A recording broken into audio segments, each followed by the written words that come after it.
Pelatih PSM Makassar, Bernardo Tavares, menilai sepak bola Indonesia perlu ditingkatkan dengan menerapkan asisten wasit video atau VAR.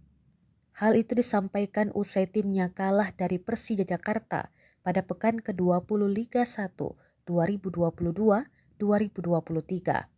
PSM Makassar takluk 2-4 dari Persija di Stadion Patriot Candrabaga, Bekasi, Jawa Barat pada Rabu 25 Januari 2023. Gol Persija dicetak diantaranya Abdullah Yusuf Helal dan Aji Kusuma. Sementara gol PSM Makassar dicetak Everton Naskimento dan Rashid Bakri.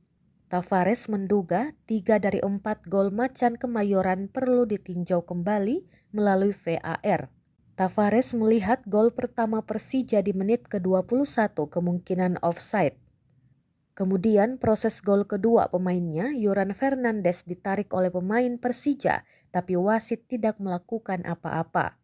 Begitupun dengan gol ketiga, menurutnya bola lemparan ke dalam sebelum gol tercipta harusnya milik PSM Makassar.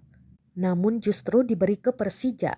Gol keempat Persija tak luput dari pantauan pelatih berlisensi UEFA Pro ini. Ia masih ragu terkait gol keempat itu. Di lain sisi, dari televisi pun tidak bisa memberikan gambar yang membuatnya bisa menganalisa momen yang perlu diragukan.